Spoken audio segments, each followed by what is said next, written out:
দীর্ঘ ১৭ বছরের নির্বাসিত জীবনের অবসান ঘটিয়ে এক রাজস্বিক প্রত্যাবর্তনের মাধ্যমে প্রিয় জন্মভূমিতে ফিরেছেন বিএনপির ভারপ্রাপ্ত চেয়ারম্যান তারেক রহমান।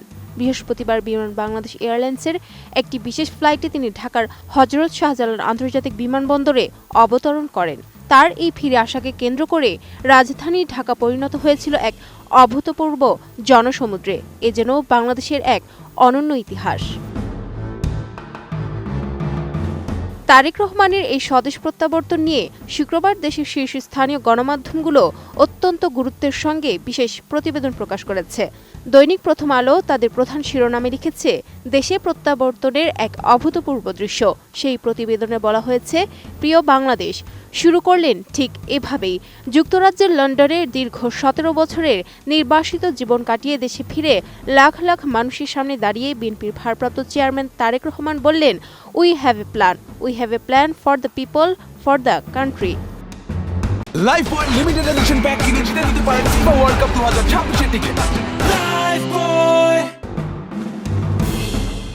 এদিকে দৈনিক মানবজীবন তারেক রহমানকে বাংলার লুথার কিং আখ্যা দিয়ে আবেগঘন এক প্রতিবেদন প্রকাশ করেছে। সেখানে লেখা হয়েছে, তারেক রহমান দেশের মানুষের কাছে এক আবেগের নাম।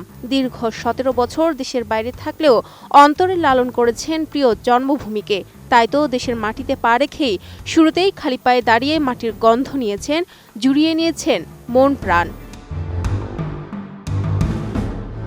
অন্যদিকে দৈনিক যুগান্তর তাদের প্রতিবেদনে তারেক রহমানের ভাষণকে এক বড় ধরনের চমক হিসেবে তুলে ধরেছে।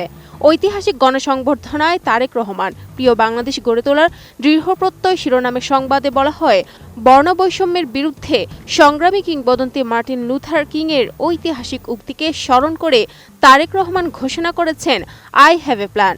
তিনি বলেন, মার্টিন লুথার কিং বলেছিলেন, আই হ্যাভ এ প্ল্যান, আর আজ আমি আপনাদের সামনে দাঁড়িয়ে বলছি, আই হ্যাভ এ প্ল্যান। তিনি স্পষ্ট করেছেন যে তার এই পরিকল্পনা কেবল দেশের মানুষের স্বার্থে এবং একটি শান্তিপূর্ণ সমাজ গঠনের জন্য। মার্টিন লুথার কিং তার একটি বিখ্যাত ডায়লগ আছে, আই হ্যাভ এ ড্রিম। আজ এই বাংলাদেশের মাটিতে দাঁড়িয়ে আপনাদের সকলের সামনে আমি বলতে চাই, বাংলাদেশ জাতীয়তাবাদী দলের একজন সদস্য হিসাবে আপনাদের সামনে আমি বলতে চাই, I have a plan for the people of my country, for my country.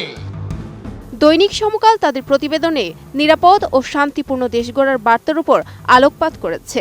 তারা লিখেছে, তারেক রহমান এমন এক বাংলাদেশের স্বপ্ন দেখছেন যেখানে নারী, পুরুষ, শিশু এবং ধর্মবর্ণ নির্বিশেষে প্রতিটি মানুষ নিরাপদে থাকবে।